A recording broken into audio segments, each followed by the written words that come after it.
Welcome to Work Live. Thank you all for joining this week's Next Normal series on how 2020 is changing the idea of workwear. Firstly, I hope you and your loved ones and family are keeping well during what has and continues to be a challenging time for so many people. I'm Juliet Scott-Croxford, CEO at Worth Media, and I'm thrilled to be joined by our special guest today, Jonathan Baker, Managing Director at Turnbull and Asser, Michelle Cordeiro Grant, CEO and founder of Lively, David Hamilton, partner at Hamilton Shirts, and Kathleen Entwistle, Managing Director and Private Wealth Advisor at Morgan Stanley Private Wealth Management. Hi, everyone. Hi, Juliet. Hi. Good afternoon. Good afternoon. I'm excited, or evening for some of you. I'm excited for this conversation because I think all of us have been impacted, obviously, in some way throughout this year, and so many of us are obviously working in different environments and different situations, and I do think something like what we wear has changed quite significantly, and I think it's interesting to think about whether it's changed significantly forever or whether we think actually it's going to shift or go back to where we were in some way. Our intention at Worth is to create conversations that help inspire and inform our community, many of whom are investors, entrepreneurs, and business leaders who want to leave a positive impact on the world and help to create a more inclusive and equal economy for the benefit of everyone. And we call that Worth Beyond Wealth. So we hope you enjoy this session and find it valuable. Forward thinking is really the essence of this series, The Next Normal, where Worth is looking ahead to what the world looks like in this new environment that we're now all living in. Despite the fact that clothing sales fell at the outset of COVID-19, particularly in the US, consumers were buying up sweatpants and loungewear at an unprecedented rate. And in a world where we don't have to wear suits, ties, and dresses and heels, perhaps in the way that we were before, what do we wear? And more importantly, what does this mean for the future of workwear? So we're delighted to be joined by experts and leaders in this field, Jonathan Baker, Michelle Cordeiro Grant, David Hamilton, and Kathleen Entwistle for this conversation about how formal business attire is changing and how this will affect how we dress when we emerge out of this time. So you'll all be familiar with this format by now. Just a few housekeeping rules. This is a conversation and we love to see questions and comments come through on the chat. Please set your chat to all panelists and attendees and we'll monitor that. And I can weave any questions into the conversation or we can unmute you to ask the question directly to the speaker. And enjoy the session. So let's kick off how 2020 is changing the idea of workwear. Firstly, a personal check-in with you both, and I'd love to hear from you all briefly about your background and how you became involved in your field, and you're all in fascinating businesses. Michelle, let's start with you. Sure. Good afternoon, everyone. I'm Michelle Cordeiro Grant. My background is I thought I was going to have a career in finance, law, or medicine, being the daughter of two Indian immigrant parents, but became fascinated with the tangible fashion and brand. Long story short, I worked for some incredible brands like Victoria's Secret, Nautica, and Kipling, found a space in the world where I saw brand impacting human emotion and wanted to impact women specifically on feeling really special about their individuality, human uniqueness, and that superhuman power that we're all snowflakes. So I created a community and a brand called Lively, where we were born in 2016. We're now 150,000 women strong in our ambassador community. And we create products like bras, swimwear, loungewear, and as of today, self-care. And congratulations on your launch today, Michelle. Yeah, we should share a bit about that as we go on this conversation. And I know this year has been particularly challenging for everyone, and we'll definitely touch on kind of how it's been challenging for someone with a founder-led business.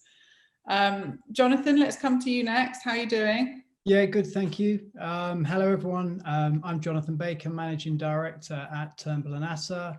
My background, I spent my early part of my career at Paul Smith in the UK.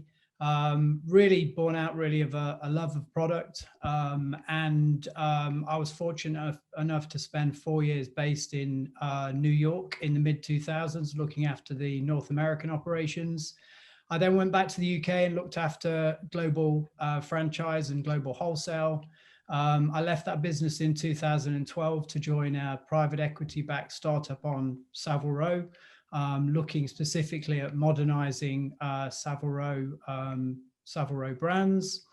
I was there as Chief Operating Officer, and then I joined Turnbull and Asser in 2016. I've obviously been there ever since. It's an incredible British shirt maker, and it's a privilege to be part of this particular part of the history of such an incredible heritage brand. Thank you. And how's the last 8 months been for you personally with 2 kids? Yeah, it's been I mean, obviously it's been a challenge in terms of just obviously trying to make sense of it all. But on a personal level, I haven't been ill, and neither of my immediate family. Unfortunately, no one I know personally or professionally has been really impacted by it. So hopefully that will continue. Thank you. And from the UK to Texas, Houston, David, how are you, and welcome, and please share a bit about your background and the field that you're in. Okay, well, I'm doing well, thank you, and thank you for having me. So our business, Hamilton Shirts, was founded in 1883 here in Houston, Texas, so I'm 4th generation in our business. I actually started in finance. I was in investment banking at Lehman Brothers, and then when an opportunity presented itself to join the family business, I left, and I have been here since. And so we're a manufacturer, wholesaler, and retailer of men's and women's shirts. And where do you distribute to, David? Well, we're talking about the new normal. Most people are familiar with Barney's New York, but they are no longer. So not necessarily through department stores, but more through what we would call specialty stores. Also the internet, and we have our own storefront here in Houston, Texas. Great, thank you. And Kathy, welcome. How are you doing? And please share a bit about the clients that you work with and the work that you do. Sure. Thanks, Juliet. I'm happy to be here. I am doing well. Family is doing well. We are trying to get back to that next normal. I had 6 adults living in my house working for March through September. And now we're two down, 4 left. So there's a little bit more space to maneuver. In terms of what I do, I started my career in banking, and I worked for one of the larger banks in the city, Manufacturers Hanover Trust Company, and it no longer exists. I left there to start a family and stayed at home for 12 years. And I thought, oh boy, if I ever want to get a recommendation, I don't know who to call. I don't know how to verify where I worked because it was acquired by Chemical Bank and then Chase and then JP Morgan Chase, but ended up helping people with their financial picture and loving it. I was a volunteer. I love to help people. I have a finance background. I love, finance and puzzles. So I love to help people figure out what to do with their financial picture, whether they're business owners, their individual wealth, whatever it is. And a lot of people say that they can understand it really well when they have conversations with me, and that gives them a great sense of comfort, and that's rewarding for me. Thank you. And before we jump into the impacts of, you can hear me okay, before we jump into the impacts of this year on your businesses, I'd love you just to share how you have changed your attire. And given we've all been working from home, how many times are you wearing professional wear, or are you doing that hybrid professional on top, sweatpants on bottom? Jonathan, do you want to start? Yeah, I mean, not as much as I normally would. I mean, pre-pandemic, if I was engaging obviously with customers, or I was meeting external partners, or I had an important internal meeting, then I'd be suited, booted, formal shirt, tie, and all the rest of it. I think obviously through the pandemic situation, those situations have been less frequent, and as such, I have been wearing less formal wear as a result. But yes, I mean, I still try and commit to top and bottom, so I'm not here in my shorts. Michelle, how about you? Are you wearing heels at any point? No, I became pretty casual when I started a company in general. When I kind of left the Fortune 500 chapter of my life. But since I've been home, I've gotten even more casual. Like I'm actually wearing a very casual tank and lively joggers, if you will. And I get dressed up when, if we have friends coming over. I find that jewelry actually makes me feel more dressed up and wearing just like a third piece to like lift that level of professionalism. For me, it's just I miss style. So I get dressed up for myself still. And I think that we see that a lot within our community. We have a lot of millennials and Gen Zs that don't have to get dressed, but want to. Yeah. And Kathy, what about in the finance industry? Has your style changed at all? Have you noticed your colleagues dressing differently? Yeah, well, first of all, most of us are not back in the office. And when we are, I am back in the office locally, and there's not that many people in, but we're not bringing clients into the office right now. So it is a little bit more casual. But there are days where, when I have a lot of work to do, that I really want to have that casual feel or look, and I'll sneak in some casual wear. And there are other times where I feel it's really important to dress. I used to say, you can be a great tennis player or not, but if you look like a good tennis player, you eventually, you find your way to become one. So same with work. If you dress professionally, I think you get that feeling of, you just feel more professional. You feel like you can get into your head in that space and do the work the way that you normally do. Like for today, I mentioned earlier, I was on media. I'm here with you guys today. I want to feel good about myself and strong, and that my decisions that I'm making for my clients are important. And there's something about dressing the part that helps us get our brain, into that as well. Thanks, Kathy. We're hearing a bit of feedback from you on your sound, so I don't know whether did you hear that as well? I think Molly's just going to mute anyone that's not speaking, and we'll unmute you. Okay, let's go into navigating the pandemic. Obviously, a lot of strain was put on supply chains that were negatively affecting the apparel industry. How did you all navigate this time period, and how are the businesses doing now? Michelle, do you want to start? Sure. When the world started to flip on its head, our tactic and strategy was let's pause in March. We paused a lot of our spend and marketing in March and just made sure everyone got home, was comfortable and safe. Then we looked at our future pipeline and saw swimwear, lace, some fashion, and said, this is not what people need from us right now. What do we want to do about that? We had a very small single-digit category in loungewear. We went to our factories in the Philippines and said, start making as much as you can, and also shift everything towards bralettes as fast as we could. Thankfully, our community was right in telling us to do that. And we went from, really flatlining in the business to growing to triple-digit comps in a matter of weeks. And so things that we hadn't seen on our bestseller list in a long time skyrocketed to the top, which is the core of what Lively stands for, what we call lingerie, athleisure meaning lingerie, and loungewear all of a sudden became a double-digit part of our business out of nowhere. So we basically leaned into things that were in our store, but not in the front windows, if you will, and asked our community to create content to tell that story in the front of our windows. And then lastly, the thing I'll share is we also shifted all of our content from #LivingLively to #LivingLively at home. Like, how do you take care of your skin at home? Everyone started baking all of a sudden. What does meditation feel like? How do you give yourself a blowout when you can't go to Dry Bar anymore? So things that were really relatable so that we were not just a place to endure commerce, but endure content.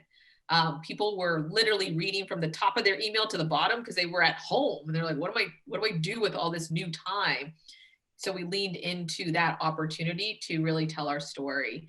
Most importantly, I think the smartest thing our company did was we saw an opening and a huge gap in TV. TV as an ad channel was not something that we did at Lively, but we quickly saw sports was on pause, travel, entertainment, all of these huge industries were on pause, yet everyone was glued to the news or HGTV. So we actually launched TV, and that allowed us to really capture a part of America that we weren't able to see prior to the pandemic. That's fascinating. And were you, how much of that, like the speed at which you did that, presumably the sort of nimbleness and the sort of founder mindset and the sort of, you know, a relatively small team, do you feel like that helped with the acceleration and the change? Yes, that's always been part of our core values, is to be flexible, agile, and at the whim to our community. So in doing so, we built our company in that loungewear, for example, we have one core fabrication that we can cut into multiple things in terms of what our customers are telling us. Our raw materials are speed to market. Most importantly, my first investor was our supplier who built a factory for us. So we can literally call the factory and call and cut to what our community needs. And David, how has it been for you? And I'm just thinking also a sort of family business with so much heritage. How easy is it to kind of pivot in these situations? And also I'm intrigued by whether you've noticed any regional differences in the way people are consuming your product and wearing your product. Thanks, David. You're unmuted now. Okay, thank you. We have, initially, all of our raw material came from the Lombardy area where they had the kind of initial outbreak.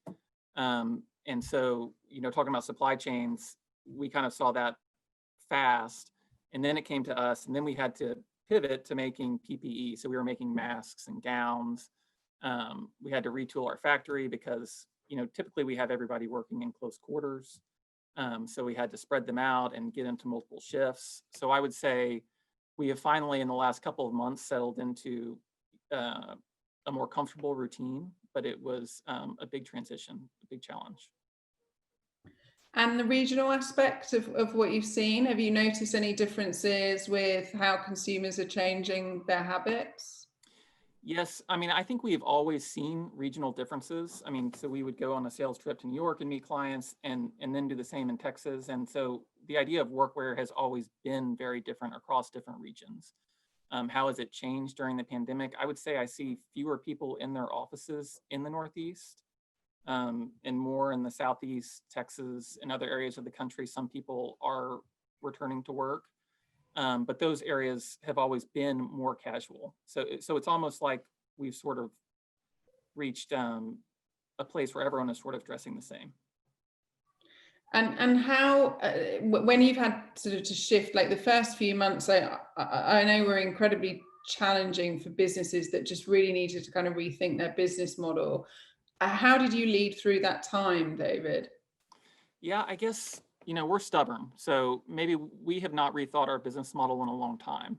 So I kind of feel like, we feel like on the other side of this, people will still be wearing woven shirts. The styles may change, but I think there's going to be a market for woven shirts, and we're more focused on being resilient and making sure we're taking care of our employees during this time. And looking forward to 6 months, a year from now, when I'm not saying we'll get back to the same place we were before in terms of what people are wearing and doing, but a more recognizable world. And Jonathan, if we can unmute Jonathan, how was it for you the first few months? I remember this moment when I saw that Turnbull and Asser were actually making PPE equipment for the NHS rather than your kind of standard shirts. And just talk us through kind of what happened in your situation. Yeah, well, obviously it was incredibly difficult. Firstly, just the speed at which everything's happened and seemed to unwind. At the time, government guidance was that we could continue to manufacture, but I think, like Michelle, we took the view that we shut the factories. We needed to take a breath and a pause at that point, just to think about how we were going to protect our team and our staff. I think, as David mentioned as well, we had some of the similar issues there. Factories are having socially distanced practices in factories is actually quite hard. Everyone is quite close together. So we needed to take a bit of time to think about that and make sure we create a safe environment. And then, yes, we had an opportunity to help. We wanted to get involved and support the effort.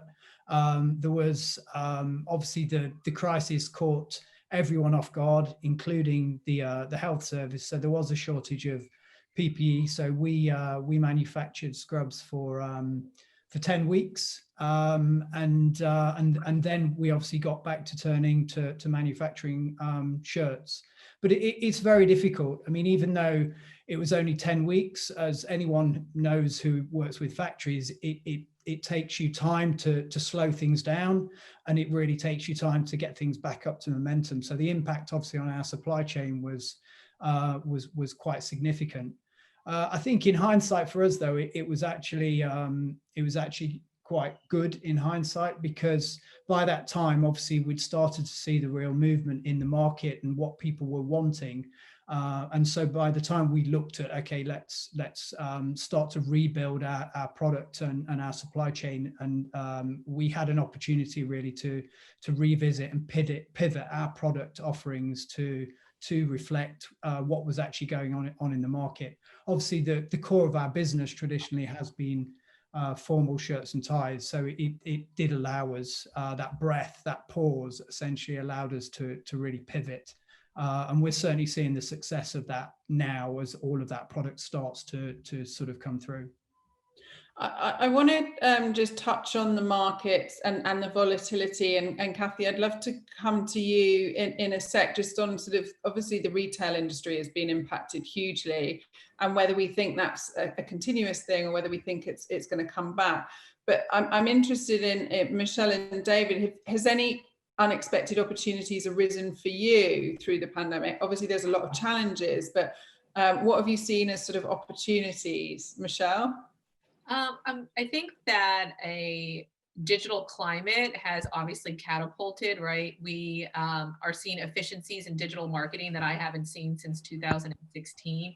Additionally, we're seeing rapid growth in the baby boomer sector online, really shifting over to buying things digitally, which was a harder hill for us to climb previous to the pandemic. So I would say those are the two biggest things. I think digital commerce has probably catapulted 5 to 7 years. And Kathleen will be able to tell me more, but our partners at Shopify, if their stock isn't indicative of that, I don't know what is. And David? Yeah, I think that I think the retail landscape is going to be much healthier on the other side of this. I think, like a lot of industries, retail was not healthy before the pandemic, and we sort of had a lot of zombie retailers out there, or businesses. And I think this has kind of cleared the way for an environment afterwards where, independent companies can have success. Because the other thing I felt leading into this is we were wrapping up a period where there was a lot of investment in our industry trying to capture these, direct consumer digital natives. And I think that, some players have become established and there's still opportunities there, but, investment in the sector has cooled, which for those of us who are, running independent businesses, that's positive. And I'm interested just in sort of the financing of your companies, because Jonathan, your owners, I think one of the positive things for you is that your owners are actually emotionally invested in the product and the brand. Therefore, when something like this happens, they may not take such a short-term view of sort of survival and short-term return. Is that correct? Is my assumption correct in that? Yeah, I mean, we've really been sort of caught high and dry because obviously of our reliance on formal wear, which has obviously been a challenge, but also we're a brick and mortar retailer. That's the backbone of our business. So obviously the impact on our business has been profound, frankly, in terms of the impact. And so yes, I mean, we are relying very much on the family that own the business to be incredibly supportive and see the long-term opportunity that we were working towards, obviously, prior to this, and we're looking to pick up on as we go forward. And that support has been has been incredible, really. And as you said it, really, they're not just financially invested, they're emotionally invested in this brand. And as I mentioned earlier, we're all just a part of the history of this incredible brand. It'll be there when we're gone, and it was there before we started. And so that's been incredibly important to our success and our survival to get through this. And it feels like the legacy and the heritage of Hamilton shirts and Turnbull and Asser is a real benefit in these circumstances. Michelle, it was probably slightly different for you. And how did you navigate things like cash flow and sort of refinancing and things like that? Sure. So my company was actually acquired last summer by another lingerie company called Workwear America. And I'm so fortunate that I partnered with a company that does take a very long-term approach to life in general. And so we do view this as a moment in time, and we became very cash conscious right out the gate, but did acknowledge that our greatest asset was our people. So renegotiated all of our contracts, really just moved away from any type of fixed assets that we were going to embark on and so forth. So got really smart about what we thought our P&L needed to look like to get through this, tumultuous time. And Kathy, you've just come off CNBC, is it? Yes. So what was the sort of view of the market? And also, a lot of your clients, I guess, have been in this space. They're founders, they're entrepreneurs. So you've been working with them on sort of redoing their financial plans and pivots like this. Just talk to us about kind of what advice you're giving at macro and micro. Sure, absolutely. So first I would say, retail is not on the high list of investing right now. Like, for example, for publicly traded stocks, we're not saying, go and buy retail, because there's a lot of issues with retail right now. Although I will say that the two ends of the spectrum that we're talking about here are probably the ones best positioned for the future.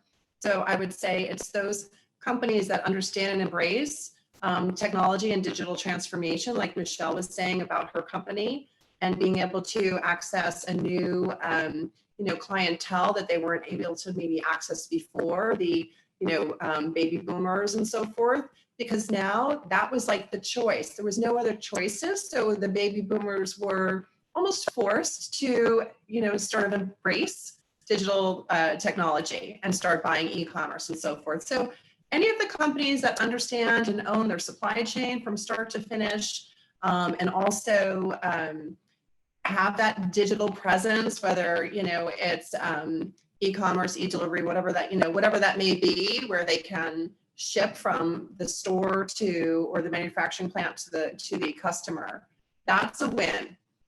I would also say from the boutique, very specialized area, which I would say would be David and Jonathan's forte as well. People want to have that unique experience at that higher level. People want to go in and see, and get fitted or have a conversation or have that higher level quality. So I do think that there's, opportunity there in the future as well. It's just unfortunate right now that we can't see around the corner, and we don't know what the next 3 to 6 months are going to look like. We know what the next 12 to 24 months are going to look like, and that's going to be more promising. So to get through the next 3 to 6 months, we have to have a plan, and we have to have a backup plan, because it could get a little bumpy or a little dicey. And that plan is to, refinance or reposition or renegotiate. It's redo, it's a reset. And it sounds like Michelle and team did an incredibly good job of that. And that will serve you well, right, Michelle, going forward with your company. And it gives you options and opportunities, because whenever we see a dislocation in the market, any type of market, the retail market, the economy, the stock market, the challenge is that's where the opportunity is. Dislocations are opportunities. They look scary. They feel scary. I said today on CNBC, don't fear the markets. Like, embrace it. Embrace the volatility. Take advantage of these opportunities. This is where people make money. This is where differences are made. And Michelle brought up how they ended up being able to go into an entire new brand add another line to what they're already doing because of the ability to pivot and to embrace. So I see this as, other than the health aspect and the aspect of the hospitality industry getting crushed, I see this as a really great opportunity to reset and look to the future and think about what that's going to look like, and then position yourself for that. That's great advice. Thank you, Kathy. There's some great questions coming in. We will get to them. And those of you that have any other questions, please do include them in the chat for any of our speakers. David, clearly without people regularly going into the office and the entire dynamic around clothing, it has changed, and I'm interested in both what you've noticed based from the sort of current work from home situation, and I think perhaps in the Northeast it's slightly more extreme than it is in the South and in Texas. But have you had to change the way that you communicate with your consumers and your clients, and how have you done that, and what does that look like? I would say, really, we're just trying to be patient. So I wouldn't say that we have changed our communication with our consumers, because we know our customer very well. We have a personal relationship with them.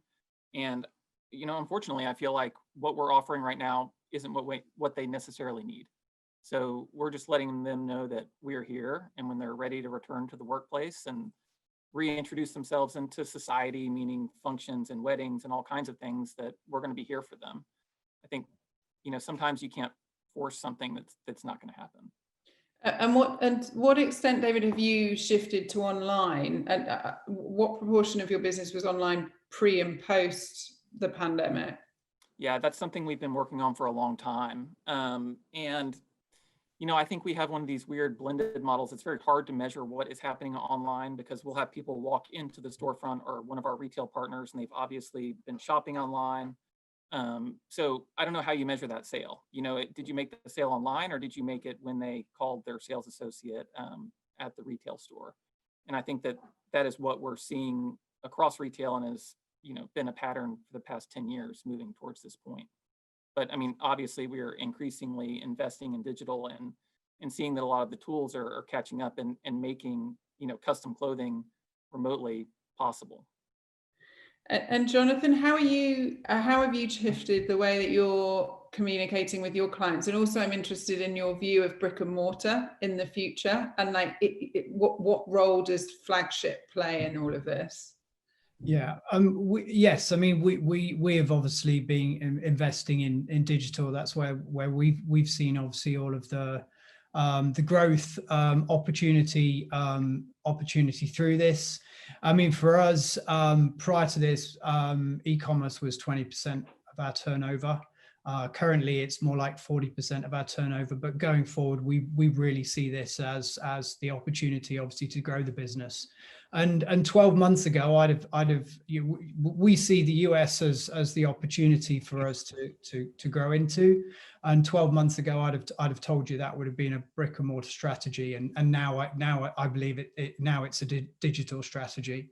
I still think the flagship is incredibly important. As Kathy mentioned, people still want that experience, and we can't replicate the total experience of that. The experience of having a shirt made for you, coming into the store, having your measurements taken, seeing the pattern maker start to make your pattern in the store, going through all the fabrics, touching them. It's very, very difficult to replicate this online.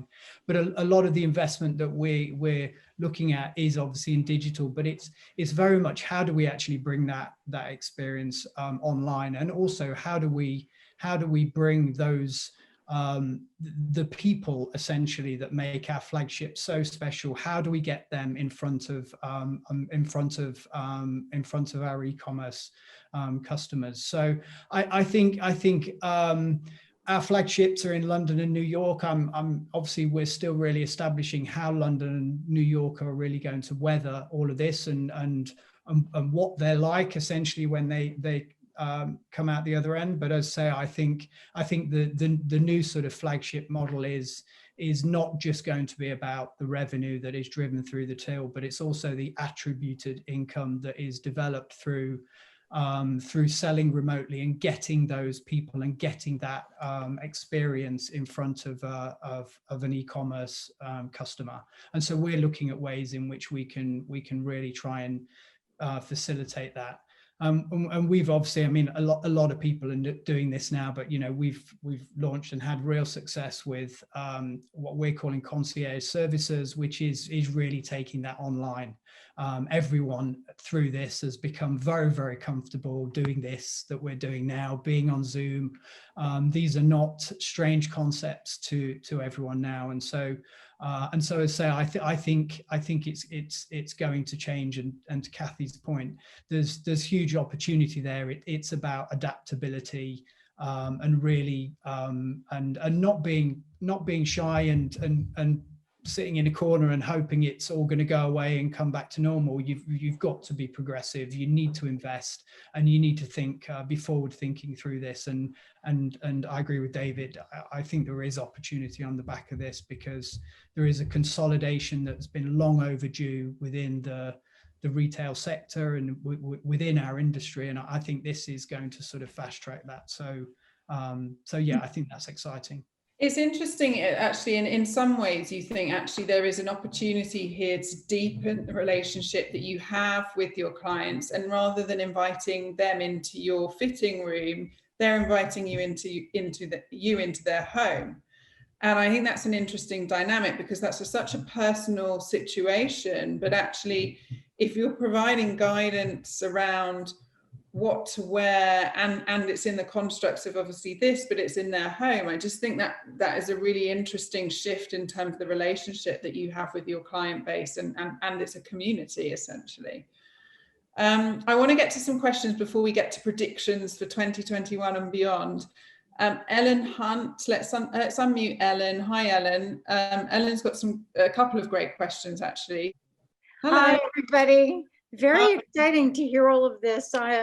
I'm an old school marketer, so I'm quite fascinated with what you're trying to do to balance out storefront and concierge and online and digital. So I'm just curious on a couple of things from Michelle.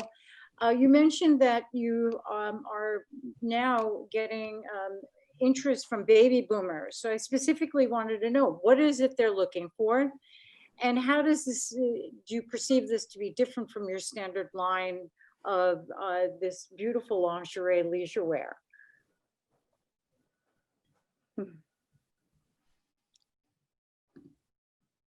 You need to unmute yourself. Hi, Michelle, thank you.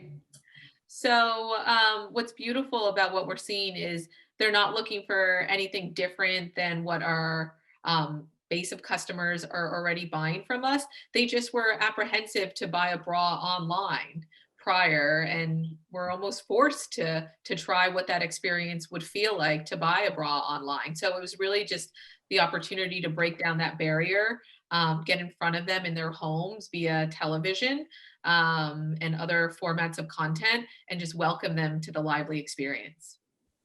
My follow-on question is that there's a lot going on in wearable tech.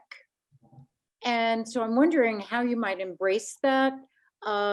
Just from, I mean, there's some sensors that can pick up on physically, you know, someone's wellness. And if you're going after baby boomers, or even younger people who might say, you know, can I manage my stress levels, or how might this be embedded in the garments that would make it more exciting?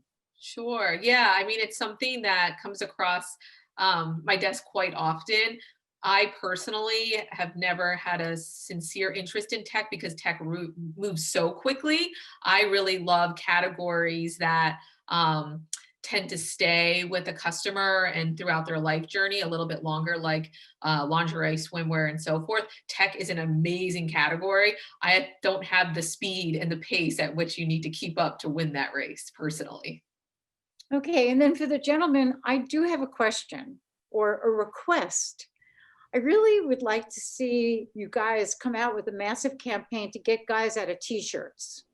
I'm sorry, I'm sick of seeing these guys And I'd like to see some, some kind of new alternative fashion for men where they're excited about wearing it, but they look, a little less sloppy. And that's all I have to say. Thank you. Thank you, Ellen. I expect David and Jonathan are quite happy to hear that comment. David, do you want to take that one first? Well, I think people do like their t-shirts, and so we're trying to meet them a little bit more where they're at. I think you'll see a lot of jersey, and other fabrics that get more towards that, but maintain the basic shape of a dress shirt. But you're going to see a lot of new fibers and styles and shirtings. And Jonathan? I mean, I guess this cuts to sort of what we're going to talk about, but it's about choice, isn't it? About what people wear, and obviously it's about trend, and we're in a particular cycle at the moment. So, but yes, I'd like to get that guy out of the sloppy t-shirt into a beautiful shirt, of course. And, to add what Jonathan's saying, I do think there will be a reaction on the other side of this. I mean, we all want variety in our lives, and we've been in our t-shirts for a long time. So, while I don't think everyone's necessarily going to put on a necktie, I think that people are going to want to get dressed again. Thank you for those great questions. There used to be a time where company policy would sort of inform what you wear, and how relevant is that these days, do you think? Kathy, what's your thought on that? Because particularly in the finance space, companies did kind of say, well, this is what's acceptable, right? True. There are, acceptable ways to dress and not dress in the finance world. Although it's interesting, as you know, my son, who's 27, is on our team, and he has always been saying, I can't go meet the people that I'm meeting, entrepreneurs and founders, in my tie and my suit. I need to be a little bit more relaxed. So he might have a nice dress shirt on, maybe not the tie, slacks and shoes, and it felt like a little bit more vibier for him than stiff. And I get that. I understand that. And I do think that all of us, there's been such a psychological shift that's gone on in the last 6+ months, 8 months, that we're not going to accept everything the way that it was in the past. And we're finding this new way that makes us comfortable and also more productive. So I do think that there'll be standards, but those standards will have shifted somewhat. I'd like to come to Marissa Westbury next. Marissa had a question around tailoring. Well, it's not really pointed to any one person on the call. I think all of you. I am a founder who is starting a fashion line for sizes 14 to 24 women, colorful, sophisticated print, and for business casual workplaces.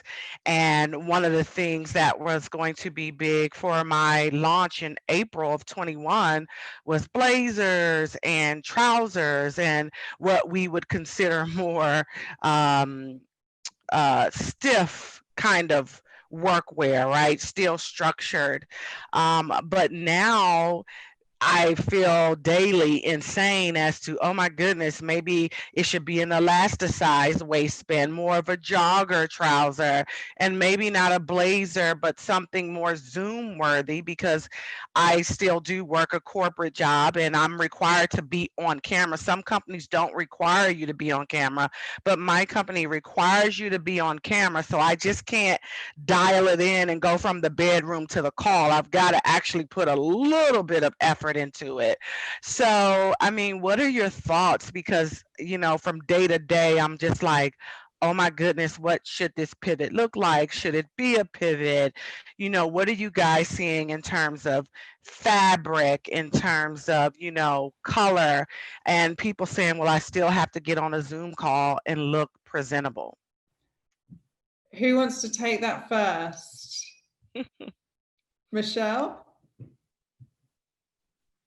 So it's been some time since I've been in the actual apparel space versus the lingerie space. But what I can tell you from just interacting with my community is women still love to get dressed up. And it was nice to take a break from it for, 5 or 6 months. But I would say by month 6, people were putting their blazers back on and they're trending from a style perspective over biker shorts, et cetera. But what I've always found as an entrepreneur to be my biggest success is I ask people. I would survey different cohorts of women, moms, women in business, women in fitness, et cetera, and ask them, what do you want to wear right now? What's missing from what you're wearing today? And where do you see yourself? And they're brutally honest to a T, which is a beautiful thing. If I had to guess, I would say just adding little details that give that hint of comfort meets style will be a win. And Jonathan, any advice for Marissa? Yeah, I mean, I think the legacy from this is going to be comfort, and I think that comes through in terms of structure, garment structure, and in terms of fabrication. I think people are. I agree. I think at the back of this, people are going to want to dress up again, and I guess we're perhaps going to get into this, but it's still appropriate. It's still the way to be confident and the way to be professional, because the way structured garments give you what they do to your frame, but as I say, I think the legacy from this is going to be softness in structure and also softness in fabrication. But I still think there's going to be a formality and a dressing up element that's going to come back. I was going to jump into, if it's okay, and just add that, yes, I agree with what Jonathan just said. There's a sense of confidence that comes with looking good and feeling good about yourself. So when you feel good about yourself, you have a presence that you don't necessarily have otherwise, or as strong. And I was also going to mention, just last week, I was in the city, met a client for dinner over at Outdoors at Nobu, and I wore my heels, and I was only walking about 4 or 5 blocks, and my feet were killing me after, and it's because I haven't worn heels in so long. So if you're going to go back to heels, you might need to practice a little bit first, or take small steps, build it up. I'm jealous. Dinner at Nobu, Kathy. Quite good. Yeah, I can imagine. That was a great question. Thanks, Marissa. And I'd love to go to Justin. Justin, great to see you here. And you've got a really good question around sustainability. Hi, Justin. Hello, Julia. Thanks. It's good to be here. Yeah, I mean, it's quite in the news these days about fashion and how much is just sort of churned out, wastage, poor labor conditions, all these sorts of things. I also think about the quality of things like the cotton, so looking at more organic products, and there's very little organic cotton products that are actually great fashion. So what does the panel feel about the scope for sort of improving those sustainability credentials? Because I do understand that cotton can be one of the most awfully sprayed products out there. Yeah, go on, just Jonathan. Good to meet you, Justin. Great question. We're actually launching an organic line next year as well, and I mean we're Royal Warrant holder, and part of that process is that we have to demonstrate our sustainability credentials, and obviously being vertical and having our own factories gives us that visibility of the supply chain. And yes, cotton as a crop can be incredibly destructive, but we ensure we work with sustainable sources in all of our fabric procurement, and I think it's a very relevant point. But as I say, we're looking at launching an organic collection next year, which is really exciting. It is exciting. Great. David? Yeah, if I may add to that, I would echo everything Jonathan had to say, and also that I think it's important that we focus on buying fewer, better things, because ultimately consumption is what is not sustainable. So, I mean, for example, if I buy a Turnbull and Asser shirt, I can feel quite confident that I'm going to wear that for a decade. And I think that obviously there's organic cottons, and I see so much more coming from the mills in that regard. But I think that we're going to see that the consumer on the other side of this is going to be rethinking things. And I think that hopefully the demand from them for more sustainability is what's going to cause the change. And that links, David, with one of my mottos, buy well once. That's right. I echo that. Michelle, I'd love your thoughts on, well, what's next for Workwear Lively, and also, like, what do you think the future of Workwear will look like sort of 6 months and a year from now? Yeah, sure. One comment on the sustainability front first is I believe that as retailers, we have to believe that sustainability will be table stakes. And obviously the sooner the better, but I think it's going to be a long journey before we get there, but taking step-by-step approaches for me is our approach at Lively. So we have sustainable swimwear that launched this year, sustainable active, as well as bras made out of recycled fabrics.